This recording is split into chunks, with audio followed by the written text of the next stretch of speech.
February 14th, 1943. The morning sun rose over the stark, windswept hills of Tunisia, casting long shadows across the rocky terrain near Fade Pass. Private First Class James Henderson of the 168th Infantry Regiment, 34th Division, had been in country for less than 3 weeks. He was barely 20 years old, a farm kid from Iowa who'd never heard a shot fired in anger until 2 days ago. Now he crouched in a shallow scrape behind a rocky outcrop, gripping his M1 Garand with white knuckles as German panzers rolled toward his position. He didn't know it yet, but in the next few hours, he and thousands of American soldiers would be introduced to a weapon that would haunt them for the rest of the war. A weapon that would force the United States War Department to produce training films specifically designed to counter the psychological terror it inflicted. A weapon whose sound, once heard, could never be forgotten. The Germans called it the Maschinengewehr 42. American soldiers would come to know it as Hitler's Buzzsaw. And on this cold morning in Tunisia, American infantry was about to learn that modern warfare had changed forever. The Battle of Kasserine Pass would become known as America's first major defeat in the European theatre, a baptism of fire that exposed every weakness in American training, equipment, and doctrine. But beneath the statistics of tanks destroyed and ground surrendered, beneath the command failures and tactical mistakes, there was another story. The story of infantry squads encountering a level of firepower they had never imagined possible. The story of men realizing in the most brutal way imaginable that the weapons they'd trained with back home were outmatched by German engineering. The MG-42 hadn't appeared out of nowhere. It was the culmination of decades of German military thinking about the role of the machine gun in modern warfare. After World War I, where the machine gun had proven to be the dominant weapon of trench warfare, German military planners had drawn a conclusion that would shape their entire infantry doctrine. While the Americans, British and Soviets saw the rifle as the primary infantry weapon, with machine guns supporting riflemen, the Germans reversed this equation entirely. They would build their infantry tactics around the machine gun, with riflemen existing primarily to support the machine gunners. The MG-34, introduced in 1934, had been revolutionary, a general-purpose machine gun that could function equally well as a light machine gun on a bipod or a heavy machine gun on a tripod. It could fire 800 rounds per minute, roughly 50% faster than the American Browning M1919. But the MG-34 had problems. It was exquisitely engineered, almost over-engineered. Each one required 150 man-hours to produce. It was expensive, costing over 300 Reichsmarks per unit. And worst of all, it was sensitive to dirt, mud, and the kind of conditions that characterized actual combat. In the frozen hell of the Eastern Front and the choking dust of North Africa, MG-34s jammed at the worst possible moments. In 1937, the German High Command initiated a competition for a replacement. They wanted something cheaper, faster to produce, and more reliable. 2 companies entered. The established arms manufacturer Rheinmetall submitted their design. But the winner was an unlikely competitor, a company called Johannes Grossfuss Metall und Lackierwarenfabrik. They'd never made a firearm in their lives. Their specialty was stamped sheet metal products, lanterns mostly. But they understood something about mass production that the traditional gunsmiths didn't. The engineer assigned to the project was Dr. Ernst Grunau. He wasn't a weapons designer. He was a specialist in stamping, pressing, and forming metal. Before he started work, Grunau did something remarkable. He enrolled in a 6-week German army machine gun course. He wanted to understand not just how these weapons worked mechanically, but how soldiers actually used them in combat. What did they need? What frustrated them? What got them killed? The result of Grunau's work was the MG-42, and it represented a fundamental shift in weapons manufacturing philosophy. Instead of machining parts from solid blocks of steel, Grunau designed components that could be stamped from sheet metal and assembled using spot welding and rivets. It was the same principle that would later make the AK-47 so successful. Simplified, rugged, designed for mass production by workers who didn't need years of training. The MG-42 required only 75 man-hours to produce, half the time of the MG-34. It cost 250 Reichsmarks, 25% less. But it wasn't just cheaper, it was better. The roller locking bolt system was lighter and more reliable than the rotating bolt of the MG-34. The barrel could be changed in seconds, A trained gunner could swap a hot barrel for a cool one in less than 5 seconds. Just unlatch the receiver, swing the barrel out through a slot on the right side, slide in a new barrel, latch it back. 5 seconds. This meant sustained fire was truly possible, and then there was the rate of fire. The lighter moving parts and refined mechanism resulted in something no one had quite expected. The MG-42 fired at 1,200 rounds per minute. Some variants could reach 500. This was twice as fast as the MG-34, twice as fast as the American Browning, twice as fast as the British Vickers. At 200 rounds per minute, individual shots were indistinguishable, 20 rounds per second. The human ear simply couldn't separate them. The result was a sound unlike any other weapon on Earth, a continuous tearing noise like cloth ripping, like a buzzsaw cutting through wood, like a sewing machine running at full speed. The sound alone would prove to be a weapon in itself. The MG-42 entered production in the early 1942. The first units were deployed to the Afrika Korps in May of that year, seeing action at Gazala in Libya. German soldiers who'd been using the MG-34 were immediately impressed. It was lighter, more reliable, and the devastating rate of fire made it far more effective at suppressing enemy troops. But it would be the Americans, arriving in North Africa in November 1942 as part of Operation Torch, who would experience the full psychological impact of this weapon. The men of the 34th Infantry Division, the 1st Armoured Division, and the other units that made up the American II Corps were not veterans. Most had never been in combat. Their training had been based on doctrine developed between the wars, exercises conducted at bases in the United States where the enemy was imagined, not real. They'd fired their weapons on ranges where targets didn't shoot back. They'd practiced maneuvers where mistakes got you yelled at by a sergeant, not killed. They knew, in theory, what a machine gun sounded like. They'd heard the steady chug-chug-chug of Browning M19s during training exercises, about 400 to 600 rounds per minute depending on the model. Steady, rhythmic, predictable. You could count the shots. You learned to recognize when a burst was ending, when the gunner was about to pause. Those pauses were when you moved, but nothing in their training had prepared them for the MG-42. On the morning of February 14th, when German forces launched their attack through Fide Pass, American infantry positions came under fire from weapons they'd never encountered before. Private Henderson heard it first. A sound like a high-pitched scream. Not the familiar chatter of a machine gun, but something else entirely. A continuous tearing noise that seemed to fill the air. And then the ground around him exploded. Dirt fountains erupted in rapid succession. The rock he was sheltering behind chipped and sparked as rounds impacted with a speed that defied comprehension. This wasn't burst fire. This was a solid stream of bullets. Henderson pressed himself into the dirt, his mind struggling to process what was happening. Machine guns fired in bursts. You could hear the pauses. You could time your movements. But this thing, whatever it was, just kept firing. The noise was continuous, unbroken, like fabric tearing in the hands of a giant. All around him, men were screaming. Some were calling for medics. Others were simply screaming in fear. Henderson risked a glance over his rock and immediately ducked back down as a line of impact stitched across the stone inches from his face. He'd seen the muzzle flash. A position on the hillside, maybe 300 yards away. But the volume of fire was impossible. How many guns were up there? How many Germans? He would learn later that it had been one gun, one MG-42 team, 3 men, a gunner, a loader, and a spotter. One gun, creating more firepower than an entire squad of American infantry could generate. The mathematics were brutal.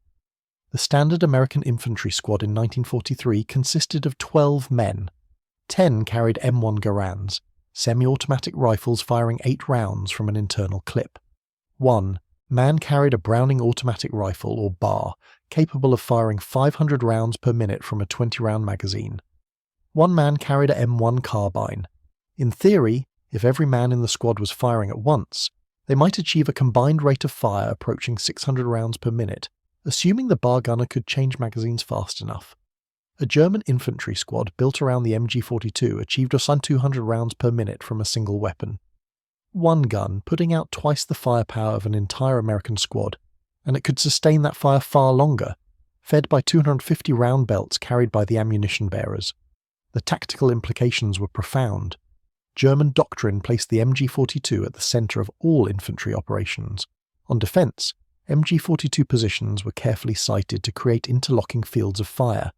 The guns were often placed in defilade, protected by terrain, firing across the front of an advancing enemy force. This meant attackers couldn't suppress the gun with direct fire without exposing themselves to its full fury. The gunners were trained to fire in short, controlled bursts of 5 to 7 rounds. Even at 200 rounds per minute, this required discipline. 5 rounds meant pulling the trigger for a quarter of a second, but these short bursts had maximum effect. The rounds would impact in a tight pattern, and the psychological effect of that tearing sound, even for a quarter second, was devastating. For sustained fire, longer bursts were used, but the barrel had to be changed every 250 rounds to prevent overheating. In defensive positions, extra barrels were always on hand, and the ammunition carriers would have multiple belts ready. The result was that a well-supplied MG-42 position could maintain nearly continuous fire for as long as ammunition lasted. American infantry had been trained to attack machine gun positions using fire and maneuver. One element would provide suppressive fire while another element moved to flank the position. This worked against machine guns that fired in predictable patterns, that had pauses that could be suppressed. But the MG-42 defeated this tactic through sheer volume of fire. You couldn't suppress a gun that fired 200 rounds per minute. You couldn't time your movement to the pauses because there were no pauses. At Kasserine Pass, American infantry learned these lessons in blood. Units attacking across open ground toward German positions were cut down before they could find cover. The MG-42s opened up at ranges of 300 to 500 yards, well beyond the effective range of M1 Garands. The stream of fire was so dense that men simply couldn't move through it. Those who tried were hit, often multiple times. The 168th Infantry Regiment, attacking on the first day of the battle, lost hundreds of men in the first few hours. Many never made it past the initial line of departure. They were pinned down by machine gun fire so intense that even crawling was suicidal. Captain Charles Horner, commanding Company B, later wrote, in his after-action report, "The enemy machine gun fire was unlike anything described in our training. Instead of the expected bursts, we encountered what sounded like continuous fire. The psychological effect on the men was severe. Several soldiers froze in place and refused to move despite direct orders." This was a recurring theme in the American reports from Tunisia. The psychological impact of the MG-42 was as important as its physical lethality. Soldiers who'd never heard it before simply couldn't believe what they were experiencing. The sound was alien, terrifying, impossible. Some men described it as sounding like a giant sheet of cloth being torn in half. Others compared it to a buzzsaw. Still others said it sounded like thousands of firecrackers going off at once. But everyone agreed on one thing. Once you'd heard it, you never forgot it, and hearing it again made your blood run cold. The nickname Hitler's Buzzsaw began in Tunisia. American soldiers, trying to make sense of this devastating weapon, latched onto the comparison. It was a buzzsaw cutting through men like a sawmill blade through logs. The name spread rapidly through the ranks. Within weeks, every American soldier in North Africa knew what a buzzsaw was, and they dreaded it. The German soldiers had their own nicknames. They called it Hitlersäge, Hitler's saw, or Knochensäge, bone saw. The Germans understood what they had. They knew the effect it had on enemy morale. They knew that the sound alone could pin down an entire company. The Battle of Kasserine Pass ended on February 22nd with American forces having been pushed back over 50 miles. It was a defeat, and a humiliating one, but it was also a learning experience. The American High Command, shocked by the performance of their troops, instituted immediate changes. Training was revised, tactics were reassessed, equipment was evaluated, and the MG-42 became a priority intelligence target. By March 1943, US Army Ordnance teams had obtained several captured MG-42s. They were shipped back to Aberdeen Proving Ground in Maryland for detailed analysis. The reports that came back were sobering. The weapon was, in the assessment of American weapons experts, superior to anything in the US arsenal. It was lighter than the Browning M1919. It had twice the rate of fire. It was more reliable. It was easier to produce. It could be field stripped and reassembled faster, and the barrel change system was brilliant in its simplicity. The US Army immediately initiated a project to reverse engineer the MG-42. The result was the T-24 machine gun, a copy chambered for the American .30-06 cartridge.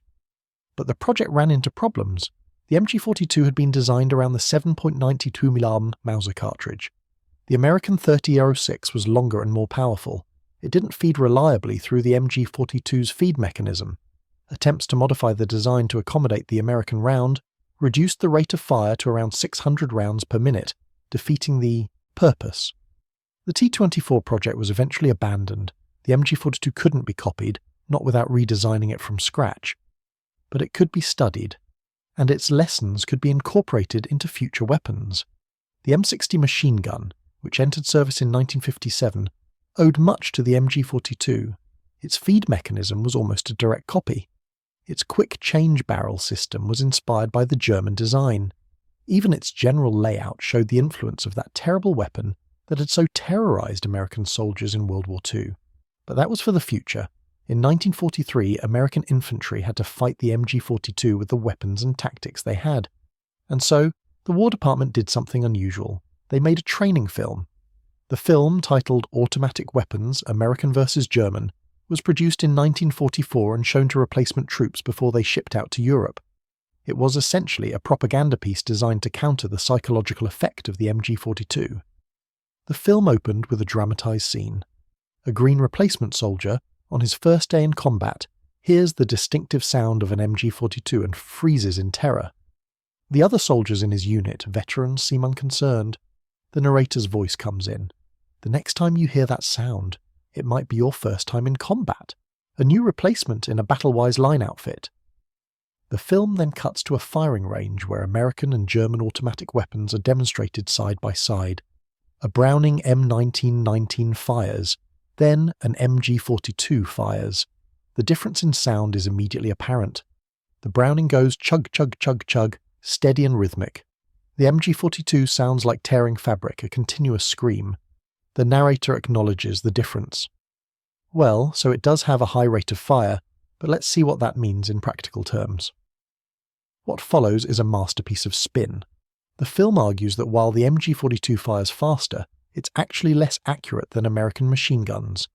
That the high rate of fire causes excessive vibration, making it harder to keep on target. That it uses up ammunition wastefully.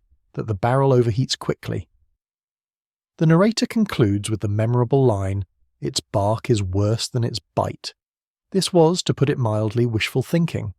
Veterans of Omaha Beach, of the hedgerow fighting in Normandy, of the brutal combat in the Hurtgen forest, would have laughed bitterly at the suggestion that the MG-42's bark was worse than its bite. They'd seen what that bite could do. They'd seen men cut in half. They'd seen entire squads wiped out in seconds. They'd experienced the reality that the film was trying to explain away. But the film reveals something important. By 1944, the MG-42 had become such a psychological threat that the War Department felt compelled to produce propaganda to counter it. Soldiers were literally terrified of the weapon. The fear was affecting combat performance. Men were freezing up when they heard that distinctive sound. Units were refusing to advance when they knew MG-42s were ahead. This fear wasn't irrational. It was based on brutal experience. The MG-42 killed more Allied infantry than any other single weapon system. More than the famous Tiger tank. More than the V-1 flying bomb. More than the 80mm pyramid gun. The humble machine gun, firing a standard rifle cartridge, was the most lethal killer on the battlefield. June 6, 1944, Omaha Beach, Normandy. As the first waves of American infantry approached the beach in their landing craft, they could see the bluffs rising ahead of them. They'd been told the area had been bombed heavily. They'd been told German defences would be weakened. They were wrong on both counts. Hidden in concrete bunkers and fortified positions along the bluffs were elements of the German 352nd Infantry Division, and they were equipped with machine guns. The question of which specific machine guns has been the subject of debate among historians. The popular image, reinforced by films like Saving Private Ryan, is of MG-42s firing down on the beach. The reality is more complex and more interesting. Recent historical analysis suggests that MG-34s and various captured weapons were more common on Omaha Beach than MG-42s. But the distinction didn't matter to the men hitting the beach. They were being fired on by German machine guns, and whether those were MG-34s firing 850 rounds per minute, or MG-42s firing as loud 200 rounds per minute, made little difference when you were wading through chest-deep water trying not to die. What is certain is that German machine gun fire, was the dominant killer on Omaha Beach. Of the approximately 2,400 American casualties suffered that day, the majority were caused by machine guns and mortars, not artillery or small arms. The Germans had positioned their weapons with overlapping fields of fire. As landing craft dropped their ramps, machine gunners would open fire immediately. The range was point blank, often less than 200 yards. At that range, a machine gun firing 850 to 1,200 rounds per minute didn't need to be accurate. It just needed to point in the general direction of the target. The water would be churned white with impacts. Men would be hit multiple times before they could even get out of the landing craft. Those who made it into the water had to wade to shore, moving slowly against the tide weighted down with equipment. They were perfect targets. The machine guns fired in steady bursts, sweeping back and forth across the killing zone. Bodies floated in the water. The wounded tried to crawl to cover, but there was no cover on the open beach. The surviving soldiers pressed themselves against the seawall at the base of the bluffs, pinned down, unable to advance. Above them, the machine guns kept firing. One position has become legendary. Widerstands Nest 62, or WN-62, a fortified position on the eastern side of Omaha Beach. It was manned by members of the 352nd Infantry Division, and it overlooked the easy red and fox green sectors of the beach. Among the defenders was a young German soldier named Heinrich Sevelow. After the war, Sevelow wrote a memoir claiming that he'd fired approximately 13,500 rounds from his machine gun and 400 rounds from his rifle during the battle. He claimed to have inflicted over 1,000, possibly 2,000 casualties. These claims have been widely disputed by historians. The total American casualties across the entire 6-mile length of Omaha Beach were around 2,400. For a single soldier to have caused half or more of these casualties strains credibility. Sevelow's account, written decades after the war and published after the movie Saving Private, Ryan renewed interest in the battle, appears to be a mix of genuine memory, exaggeration, and perhaps some desire to be part of the legend. But even if we discount Sevelow's specific claims, the general picture is clear. Machine gun positions like WN-62 were responsible for enormous casualties. A well-positioned machine gun, with a good field of fire and adequate ammunition, could engage dozens or hundreds of targets. At ranges of 200 to 400 yards, even a moderately skilled gunner could hit man-sized targets reliably. And the targets at Omaha Beach weren't taking evasive action. They were wading through water, running across open sand, or huddled behind obstacles. They were trapped in a killing zone, and the machine guns had all day to work. What's often overlooked in the Omaha Beach story is that the battle was won not despite the machine guns, but because American soldiers figured out how to fight them. Small groups of infantry, led by junior officers and NCOs, found weak points in the German defences. They used terrain to mask their approach. They brought forward engineers with explosives to blast open exits through the bluffs. They worked their way around machine gun positions and attacked from the flanks or rear. By late morning, the German defences were beginning to crack.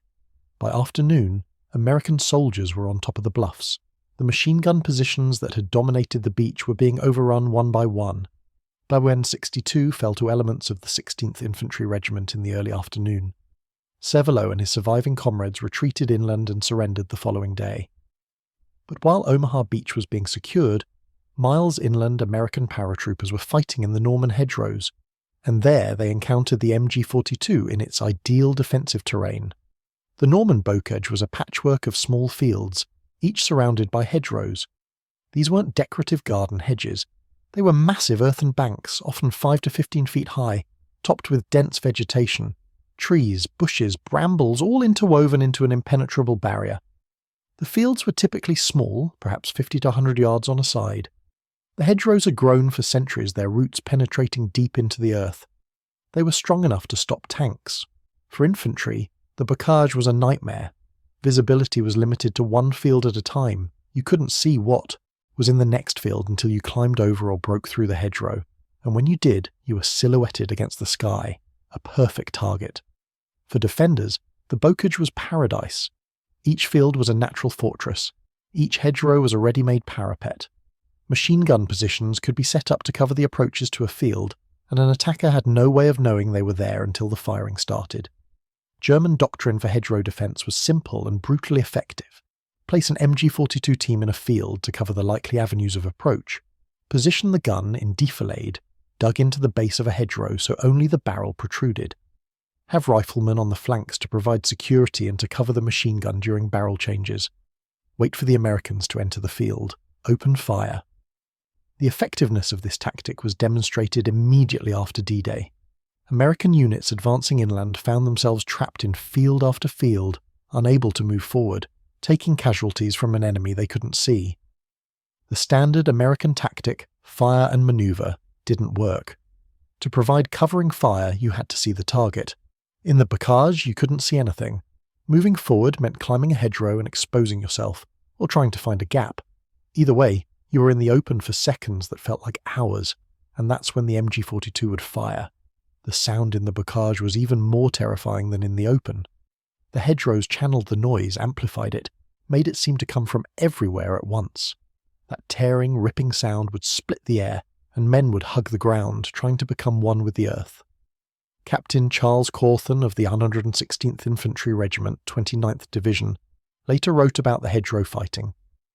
A pall of smoke was over the fields, holding in it the sweet, sickening stench of high explosives which we had come to associate with death. But worse than the smell or the smoke was the sound, that god-awful sound of the German machine guns. Once you heard it, you knew it, and knowing it, you feared it. The Battle of St. Lo in July 1944 exemplified the horrors of hedgerow warfare. The 29th Infantry Division attacked through the hedgerows northeast of the city, trying to break through German defences. On the first day of the attack, July 11th, the 116th Regiment advanced toward Martinville Ridge. The Germans were positioned along a sunken road, fortified with barbed wire and mines. The attack began at 6 a.m., preceded by a massive artillery barrage. When the artillery lifted, the infantry moved forward. As they approached the hedgerows, the MG-42s opened fire. Dozens of men were cut down in the first minutes. Captain Cawthon watched as his men tried to advance and were driven back by the sheer weight of fire. The machine guns were everywhere. We couldn't see them, but we could hear them. That tearing sound. Men were screaming, some were hit. Others were just screaming in fear. The 116th Regiment lost. Hundreds of men that day for minimal gain. Similar scenes were playing out across the entire American front in Normandy. The hedgerows were eating up infantry at a terrifying rate. General Omar Bradley, commanding 1st Army, later called the bocage the damnedest country I've seen. On July 3rd, the 83rd Infantry Division attacked toward Coutances as part of the broader offensive towards St. Lo. On the first day, they lost 400 men for a gain of 200 yards. 200 yards. That's 2 football fields, or 400 casualties for 2 football fields of ground. The primary cause was machine gun fire. MG-42s positioned in the hedgerows, firing on American infantry as they tried to cross open fields. On July 5th, the 83rd attacked again. They advanced 1 mile at a cost of 750 casualties.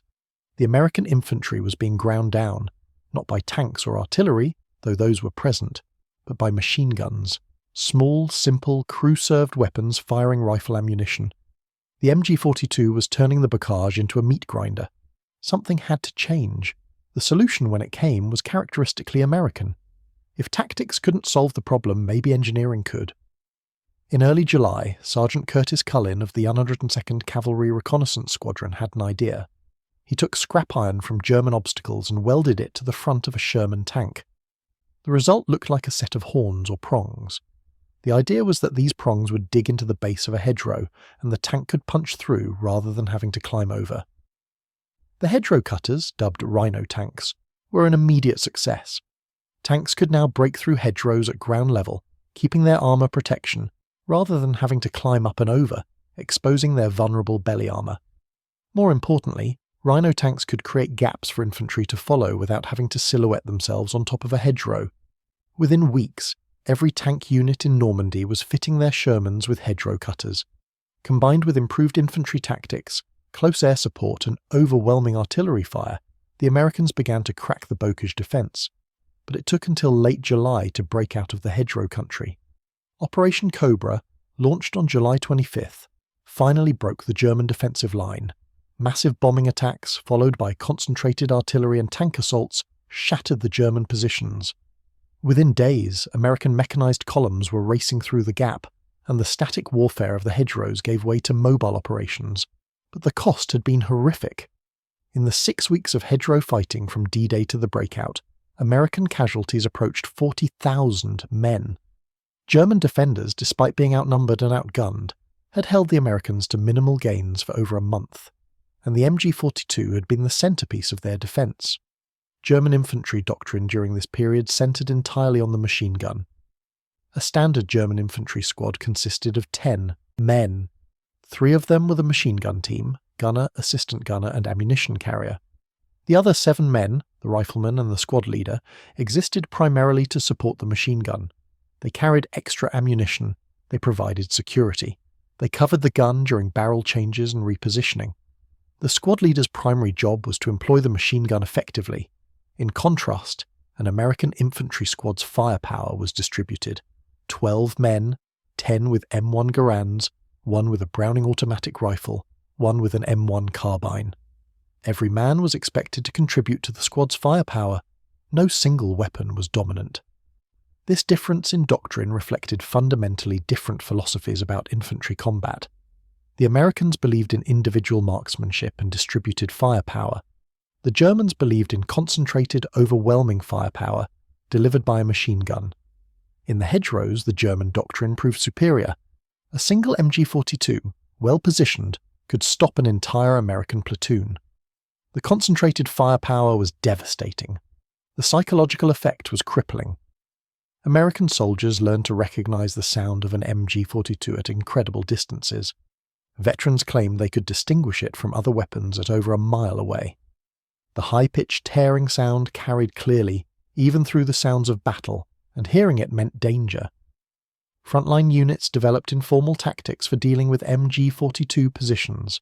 The most common was to call in artillery or mortars.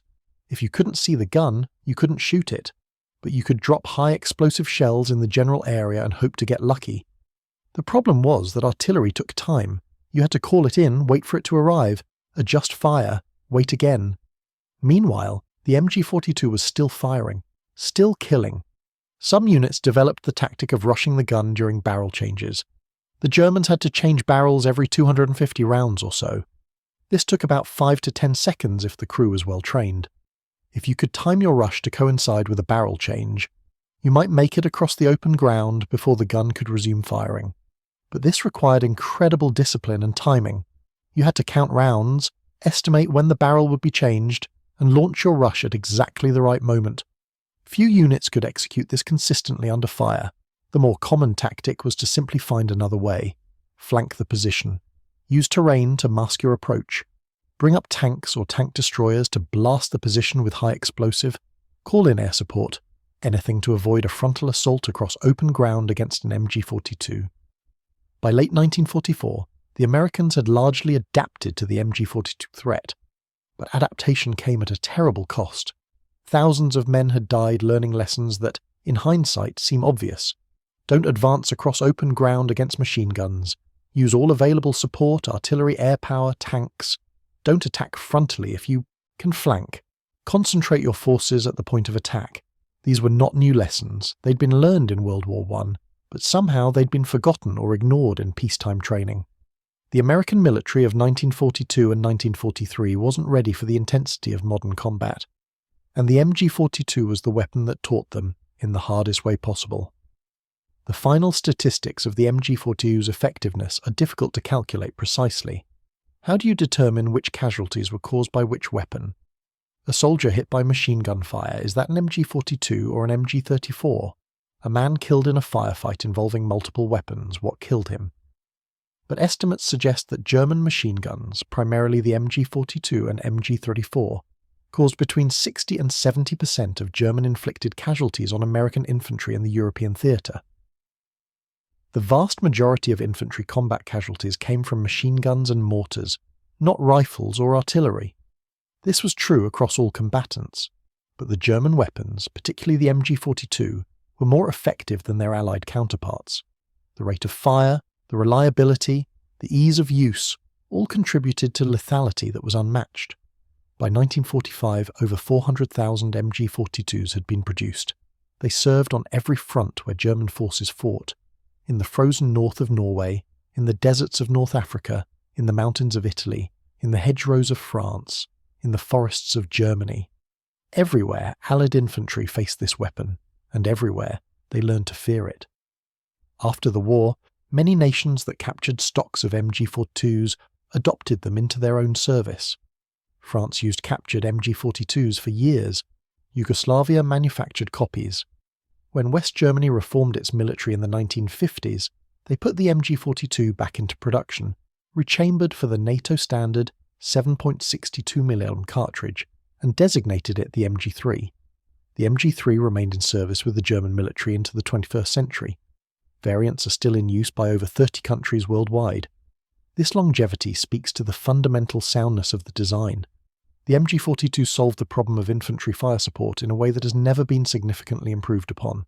High rate of fire, quick barrel change, reliability, ease of manufacture. These advantages conceived in the early 1940s remain relevant 80 years later. But for the American soldiers who first encountered this weapon in the hills of Tunisia in February 1943, its historical significance was irrelevant. What mattered was survival. What mattered was the knowledge that somewhere ahead, hidden in the rocks or behind a hedgerow, there might be a team of Germans with an MG-42, waiting, listening, ready to unleash that terrible tearing sound that meant death was in the air. Private James Henderson survived Kasserine Pass. He survived Tunisia. He survived Sicily. He landed at Omaha Beach and survived that too. He fought through the hedgerows and survived. He fought in the Hurtgen forest and survived. He was wounded twice, once by artillery fragments and once by rifle fire. But it was the sound of the MG-42 that stayed with him longest. Years after the war, in an interview conducted in the 1980s, Henderson was asked what he remembered most about the war. He didn't talk about the friends he lost. He didn't talk about the fear or the cold or the hunger. He talked about the sound. "You never forget it," he said. "That sound, like tearing cloth, like a saw cutting through metal. The first time you hear it, you don't understand what it is. Then the ground around you starts exploding, and you understand. You understand that someone is trying to kill you with a stream of bullets so dense you can't possibly survive if you're in its path. And the sound keeps going. It doesn't stop. Other machine guns, they fire in bursts. You can count the shots. This thing, it just screams. And you know that as long as that sound continues, you're in the most danger you've ever been in your life." Henderson paused, his hands shaking slightly. 60 years later, if I hear something that sounds like it, a power tool or something, I have to leave the room. My body remembers, even if my mind knows I'm safe. That's what that weapon did to us. It got inside our heads, and it never left. The MG-42 was, in many ways, the perfect infantry weapon of World War II. It was reliable, effective, and terrifying. It killed more Allied soldiers than any other small arm. It forced changes in tactics, training, and doctrine. It inspired the training films and propaganda designed to counter its psychological effect. It was feared and respected by every soldier who faced it. But it was also a weapon of a losing cause. Germany's tactical excellence, embodied in weapons like the MG-42, couldn't overcome strategic deficiencies. No matter how effective their machine guns, the Germans couldn't win against enemies who outproduced them, outmanned them, and eventually outfought them. The Americans learned. They adapted. They developed tactics to counter the MG-42. They brought overwhelming force to bear: artillery, air power, armour. They accepted casualties that would have crippled the German military and kept coming. By 1945, the Germans were running out of trained gunners, running out of ammunition, running out of barrels for their guns. The MG-42s that had terrorised Allied infantry in 1943 were silent by 1945, not because they'd been defeated tactically, but because the armies that employed them had been destroyed strategically. The men who'd faced those weapons, who'd heard that terrible sound and somehow survived, went home. They tried to forget. Most didn't talk about it. What was there to say? How could you explain to someone who hadn't been there what it felt like to hear that sound and know that death was reaching out for you? But among veterans, in the quiet moments at reunions, someone might mention it. "Remember the Buzzsaw?" And everyone would nod. They remembered. They all remembered. February 14th, 1943. A farm.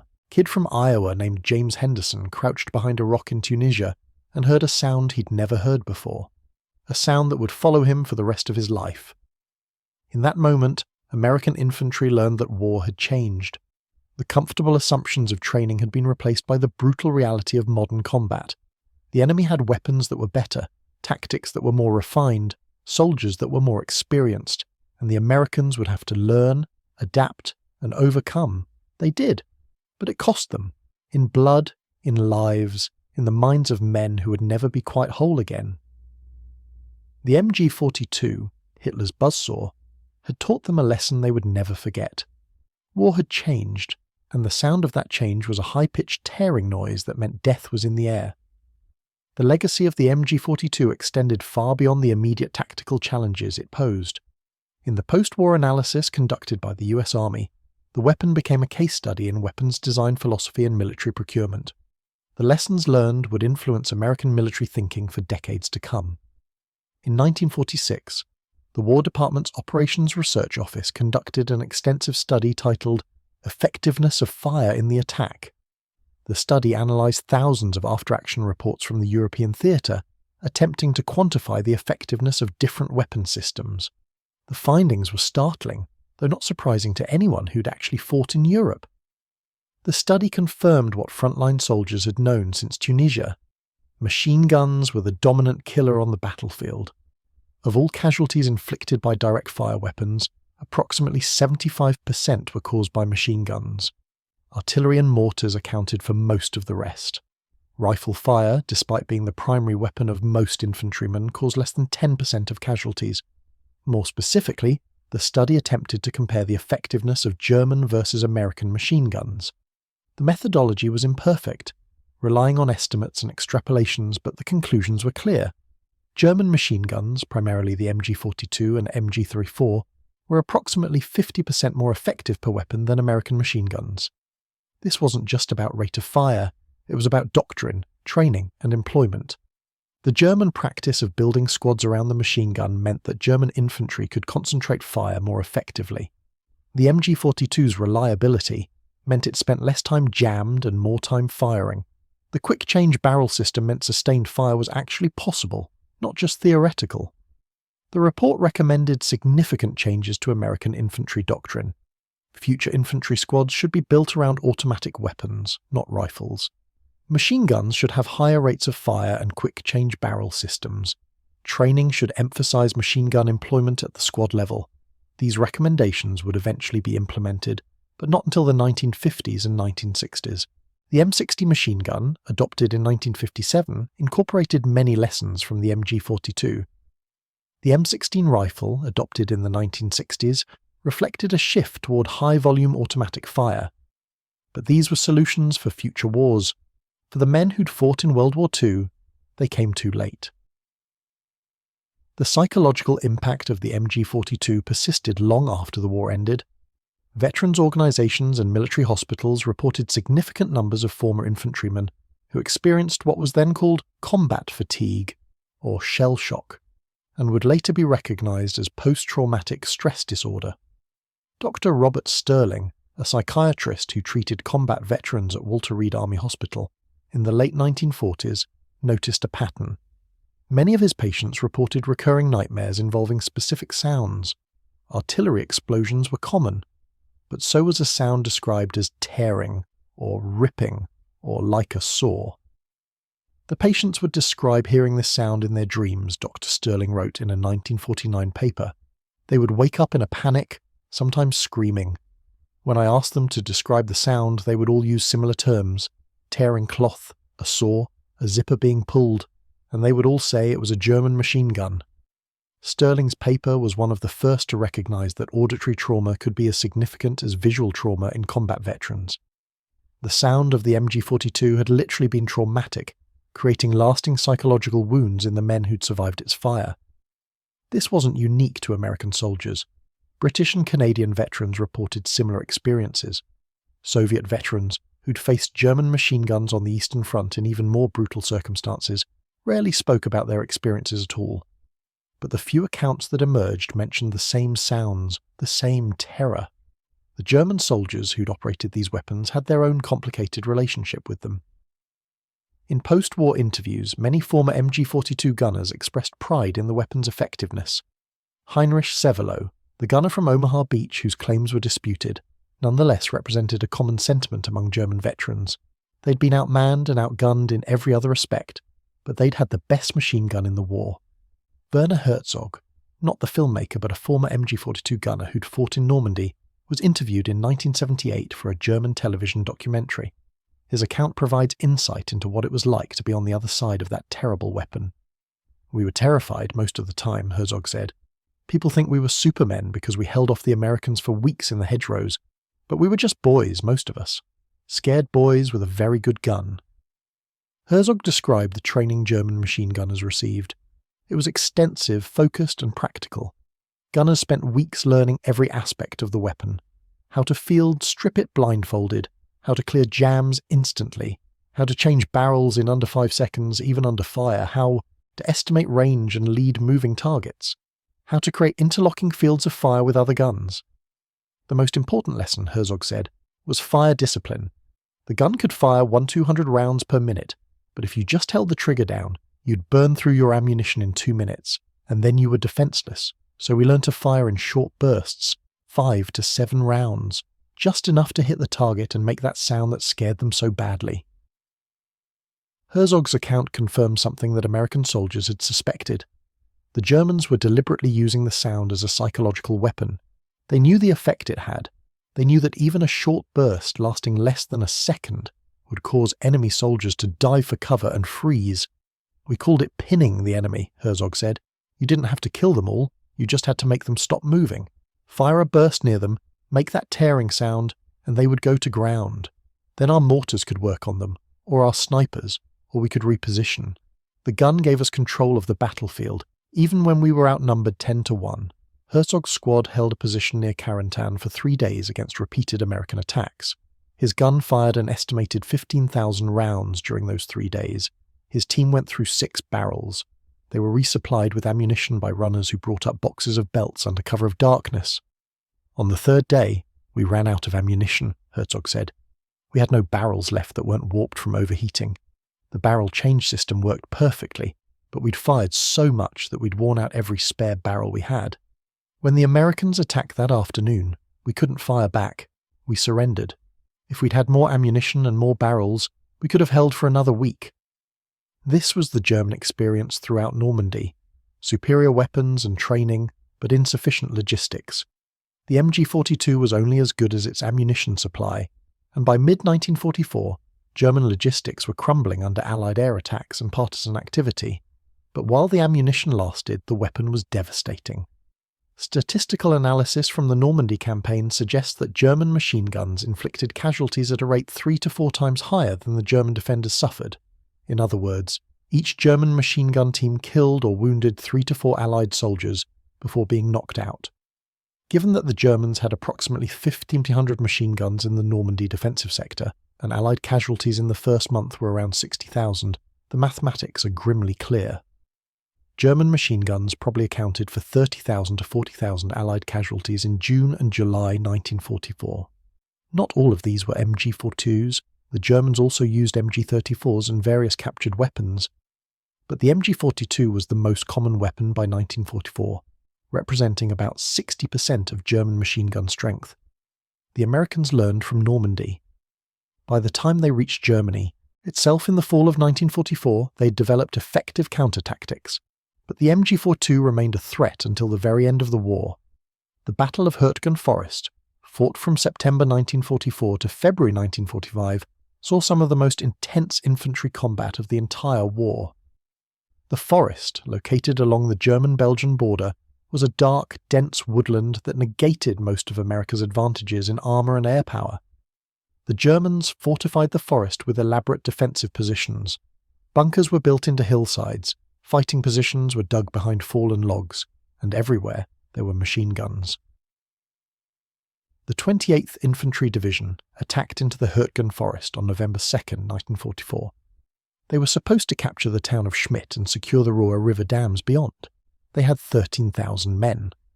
Within a week they'd suffered 6,000 casualties. The division was effectively destroyed as a fighting force. The primary cause was machine gun fire, The Germans had positioned MG-42s to cover every trail, every clearing, every approach.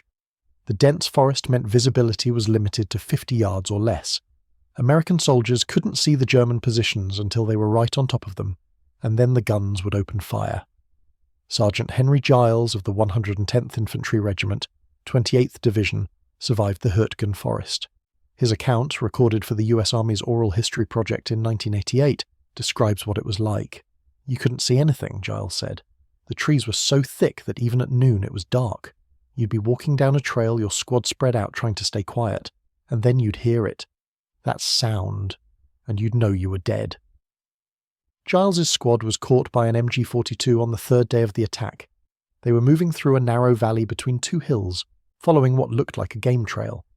The machine gun opened fire from a concealed position on the hillside. "I hit the ground so fast I cracked my chin on a rock," Giles said. "I didn't even think about it. The sound was so close, so loud. I could hear the bullets hitting the trees around me. They sounded like axes chopping wood. Thunk, thunk, thunk, thunk, so fast you couldn't count them." Giles's squad leader, Sergeant Patrick O'Reilly, was killed in the first burst. So were two other men. The rest were pinned down, unable to move. The machine gun was positioned above them, firing down the trail. If anyone raised their head or tried to crawl forward, the gun would fire again.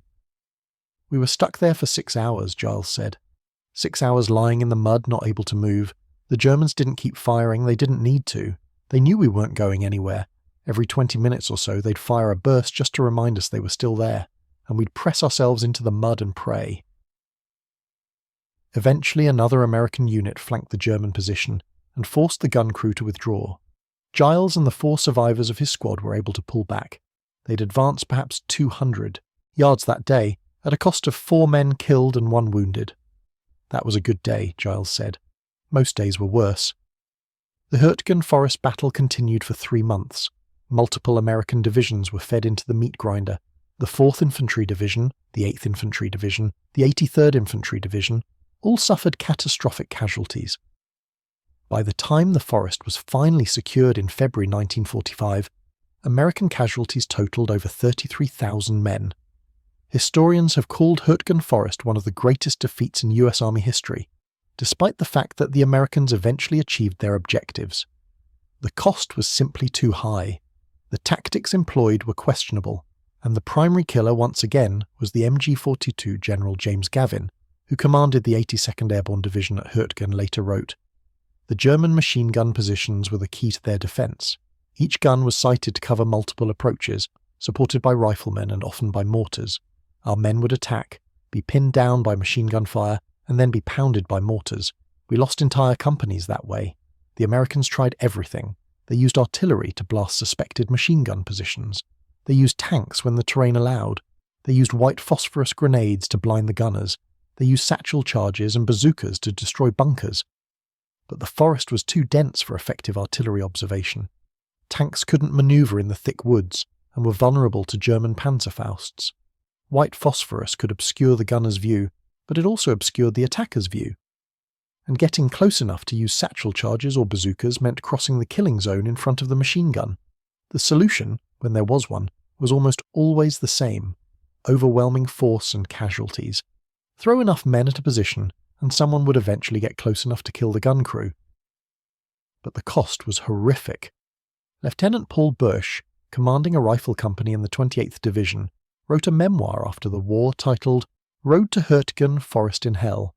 In it, he described attacking a German bunker that housed an MG-42. "We assaulted that bunker 4 times, Bush wrote. Each time, we got within 30 or 40 yards before the machine gun opened up. Each time, men went down. On the 4th assault, Private Gonzalez made it to the bunker with a satchel charge. He threw it through the firing port and dove to the side. The explosion killed the gun crew. It also killed Gonzalez, who was too close when it went off. We took the position. It cost us 11 men to silence 1 machine gun." This was the reality of infantry combat in World War II. Not the clean, heroic battles of movies and propaganda, but grinding, brutal, costly fights, where the only way forward was through the machine gun fire, and the only way to silence the guns was to die trying, until someone succeeded. By early 1945, the German army was collapsing. The Battle of the Bulge, Hitler's last desperate offensive in December 1944 had failed. German forces were being pushed back on all fronts, but they were still fighting, and they still had their MG-42s. The crossing of the Rhine River in March 1945 saw the MG-42 in action for the last time in large numbers. German defenders on the eastern bank of the river had positioned machine guns to cover the crossing sites. When American engineers began building pontoon bridges, the guns opened fire. The 17th Airborne Division, crossing near Wesel on March 24th, came under heavy machine gun fire as their gliders landed. Troopers who survived the landing found themselves pinned down in open fields, unable to move. Once again, it was the sound they recognized first. That tearing, ripping noise that meant death was close. But by this point, American units had learned how to respond. Artillery was called in immediately. Fighter bombers were on station within minutes. Tanks that had crossed earlier moved to support the paratroopers. The German machine gun positions were systematically destroyed. The difference between March 1945 and February 1943 was striking. The weapon hadn't changed. The MG-42 was still the same devastating machine gun it had always been. But the Americans had changed. They'd learned. They'd adapted. They'd paid for their education in blood, but they'd learned. When an MG-42 opened fire in 1945, American soldiers no longer froze in terror. They hit the ground, yes. They took cover, certainly. But then they moved. Squads would immediately begin flanking maneuvers. Radio men would call for fire support. Bar gunners would lay down suppressive fire not to silence the MG-42, but to keep the German gunners from moving and adjusting their aim. Riflemen with rifle grenades would try to lob rounds onto the position. The tactics were still costly, men still died, but the paralysis was gone.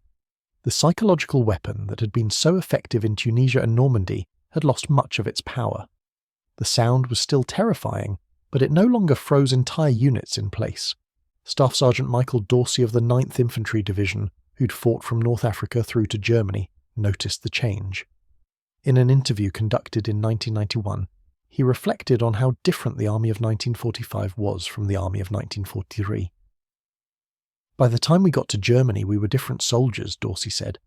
We'd heard the buzzsaw so many times that it didn't paralyze us anymore. Don't get me wrong, we were still scared. You'd hear that sound and your guts would turn to water, but you'd dealt with it before. You knew what to do. You knew that if you stayed where you were, you'd die. So you moved, you flanked, you called in artillery, you did what you had to do. Dorsey's squad had developed their own tactics for dealing with MG-42 positions. We had a system, he said. The moment we heard it fire, we'd hit the ground. Then our barman, that was Johnson, he'd start firing in the general direction. Not to hit the gun, you couldn't hit it at that range, but to make them keep their heads down. Meanwhile, me and two other guys would start working our way around the flank. We'd crawl through whatever cover was available. Ditches, shell holes, dead ground. Anything to get out of that gun's field of fire. Then we'd work our way close and use grenades or a bazooka if we had one. Did it always work? The interviewer asked. Hell no, Dorsey said. Sometimes the Germans had more than one gun covering each other. Sometimes they had good security and they'd spot us before we could get close. Sometimes we'd get hit by mortars while we were pinned down. But it worked often enough, and even when it didn't work, we were doing something. We weren't just lying there waiting to die like we did in Tunisia. The final weeks of the war saw the MG-42 in increasingly desperate circumstances. German units were being overrun, cut off, destroyed. Ammunition was scarce. Trained gunners were even scarcer. Many MG-42 positions in the last months of the war were manned by Volkssturm, elderly men and boys with minimal training. Private First Class Robert Chen, a Chinese-American soldier with the 442nd Regimental Combat Team in Italy, encountered an MG-42 position in the Po Valley in April 1945. His account illustrates how far German military capability had fallen by the end of the war. We were advancing through a town. I don't remember the name, Chen recalled. We started taking fire from a building. That sound, the MG-42.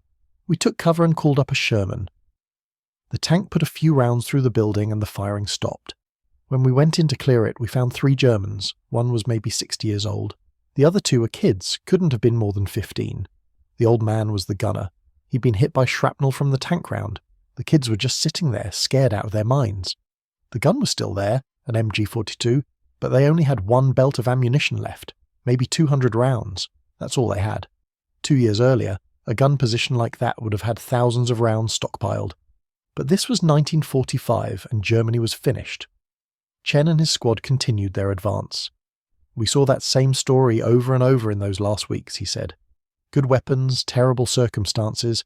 The Germans still had their MG-42s, but they didn't have the ammunition, the training, or the experienced soldiers to use them effectively. The war was over. They just hadn't admitted it yet." On May 7, 1945, Germany surrendered unconditionally. The war in Europe was over.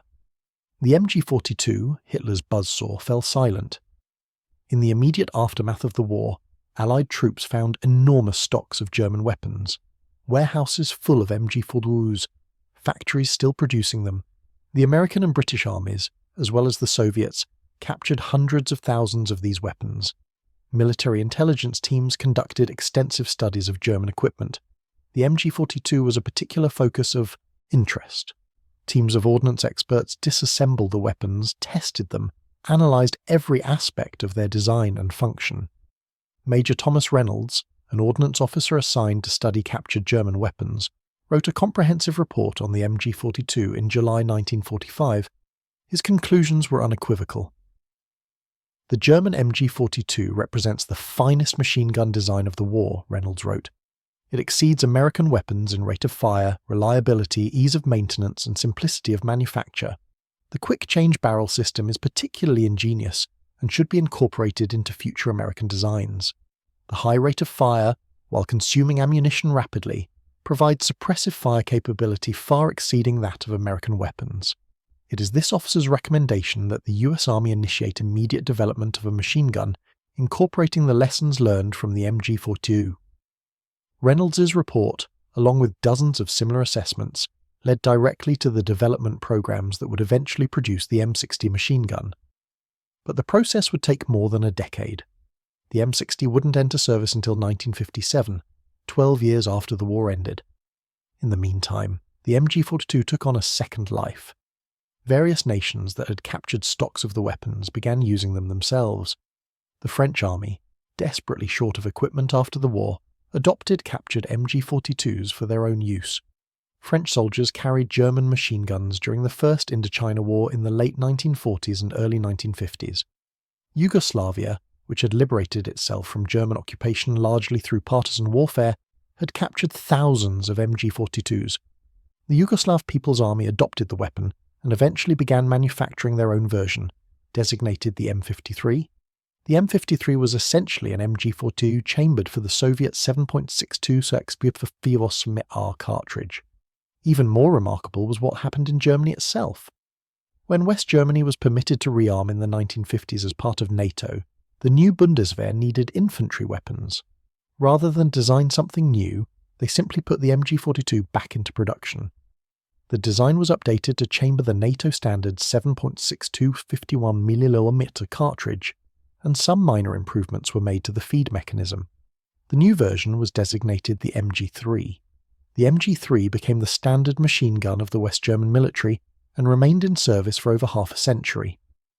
As of 2025, variants of the MG3 are still in use by more than 30 countries worldwide. The design that Dr. Ernst Grunow created in 1942 was still killing people 80 years later. This longevity is remarkable when you consider how much military technology changed between 1942 and the present day. Fighter planes went from propeller-driven aircraft to jets to supersonic jets to stealth aircraft. Tanks evolved from the Sherman and Tiger to modern main battle tanks with composite armour and guided missiles. Infantry rifles went from bolt-action to semi-automatic to fully automatic to modular weapon systems. But the basic concept of the MG-42, a belt-fed machine gun with a high rate of fire and quick-change barrel, remained relevant. Nothing fundamentally better had been invented. The MG-42 had solved the problem of infantry fire support in a way that endured. For the American veterans who'd faced this weapon in combat, its continued existence was a source of complicated emotions. Some felt vindicated. They'd been right to fear it. It was that good. Others felt a kind of grim satisfaction. At least their suffering hadn't been for nothing. The weapon that had terrorized them really was the best of its kind. Still others felt anger. Why had the American military sent them into combat with inferior weapons? Why hadn't US industry produced something comparable? American engineering and manufacturing capability had exceeded Germany's in almost every other category. American tanks, aircraft, trucks, radios, all were produced in vastly greater numbers and generally comparable quality to German equivalents. But in machine guns, the Germans had maintained a clear advantage throughout the war. The answer lay in pre-war doctrine and the conservative nature of military bureaucracies. The US Army had developed its machine gun doctrine in the 1920s and 1930s based on World War I experience. The Browning anti-16, adopted in 1919, was considered adequate for the role of providing sustained suppressive fire. Its rate of fire of 400 to 600 rounds per minute was sufficient for the tactics the Army envisioned. When reports of the MG-42's capabilities began reaching the United States in 1943, there were proposals to develop a new American machine gun with similar features. But the Army leadership resisted. Changing to a new weapon in the middle of a war would require retooling factories, retraining soldiers, establishing new supply chains for parts and ammunition. The Browning M1919 worked. It was reliable. Soldiers knew how to use it. Why disrupt production and training for a new weapon when the existing one was adequate? This decision made sense from a logistical and administrative perspective, but it didn't make sense to the infantry soldiers who had to face MG-42s with Brownings that fired half as fast and couldn't sustain fire without overheating. The soldiers adapted. They learned to use other weapons, artillery, tanks, air support to compensate for the inferiority of their machine guns. They developed tactics that minimized the MG-42's advantages. They used their superior numbers and logistics to overwhelm German positions, but they paid for adaptation with their lives. Every time an American squad attacked an MG-42 position, men died. The casualties might have been lower if American soldiers had been equipped with comparable weapons. How much lower is impossible to say. But the veterans knew that some of their friends had died because their machine guns weren't as good as the enemy's. This knowledge created a lasting bitterness in some veterans, not directed at their fellow soldiers, but at the military leadership and the weapons procurement system that had failed to provide them with the best possible equipment. Technical Sergeant William O'Brien, who'd served as a squad leader in the 1st Infantry Division from North Africa through to Germany, expressed this sentiment in a 1989 interview for a documentary on World War II infantry combat. "We had good rifles," O'Brien said. "The M1 Garand was a fine weapon, better than what the Germans had. Our artillery was good. Our tanks were adequate, not as good as the German tanks, but we had more of them. But our machine guns were crap compared to the MG-42, and machine guns were the most important weapon on the battlefield. That's what killed most of the infantry, and ours weren't as good as theirs. That cost lives. American lives. My friends' lives." The interviewer asked if O'Brien thought the war would have been shorter if American troops had been better equipped. "I don't know about shorter," O'Brien said. "We were always going to win. We had too much of everything, too many men, too many tanks, too many planes. But it might have cost fewer lives. If we'd had machine guns as good as the MG-42, maybe some of the guys who didn't make it home would have.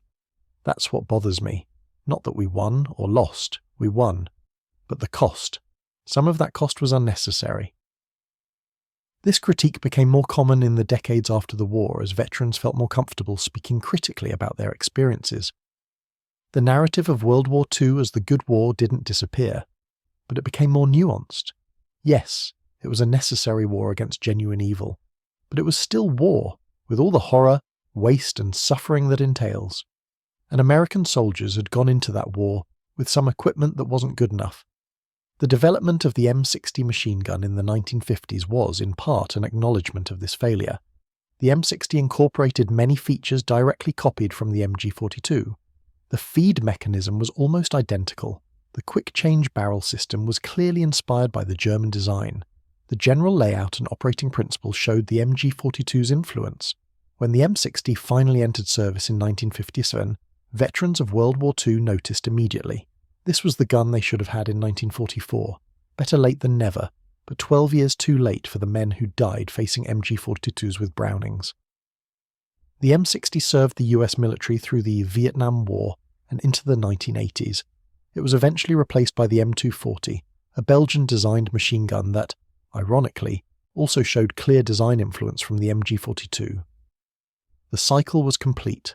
The weapon that had terrorized American infantry in World War II had, through its captured examples and the lessons it taught, shaped the development of American machine guns for the next 50 years.